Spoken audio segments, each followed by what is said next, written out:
And Jom Soliano. Sa kabilang panig naman, we have RK Ilagan, Justin Mercado, Michael Calisaan, Alvin Capon. Much bigger defender in Jeric Balanza. Bulanadi turns and scores. Rebounds na team height 2 blocks. Samantalang si Abrego had a team height 12 rebounds and 1 block. So itong dalawang Litra Knights.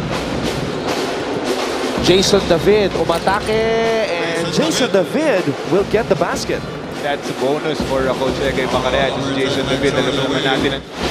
Panibagong diskarte para kay Coach Jeff Napa. David with a steal. Jason David all the way. Back-to-back baskets for Jason David. Like I said, malaking tulong to. Lamang 4 na ang lamang. NCAA Season 92. Maraming salamat po sa inyong patuloy na panonood at pagsuporta sa liga dito. 66. Yung paganda ang ating season 92. Di kita talaga yung mga nasa baba eh. At nagnanais of course na umangat sa ating team standings. 3 nabitawan ng bola. Sir Joseph. Binigay dito kay Alvin Capobre. Mga role players pala ang gusto nito si Capobres. But dito si Capobres also is The hero in that San Beda game missing on that triple try. Quinto, sinagasaan ng depensa ng Letran. Aside from getting to that penetration and protecting yung interior. Actor Jay Manalo in the house. Oh, at isang artista rin yan. Balanza, binigay kay Abrego. Bumagsak si Calisaan. Abrego umatake. Felix Abrego running through multiple screens just like he did right there. Ng batak, ninabas dito kay JP Calvo for 3.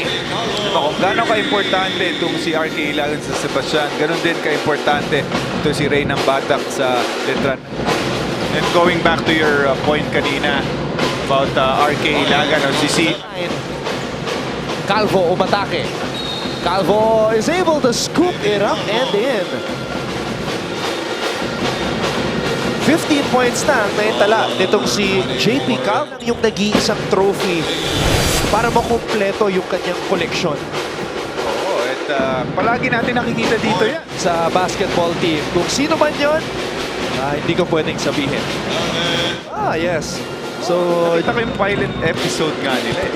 JD fan. Calvo. Quinto, umikot. Quinto, fades away. Bong Quinto has shown an improved fadeaway dito sa season 92 na ngayon. Habol nila, of course, JRU Heavy Bombers with 8-6. So 1 game behind lang ang Letran. And Mapua also with 8 wins.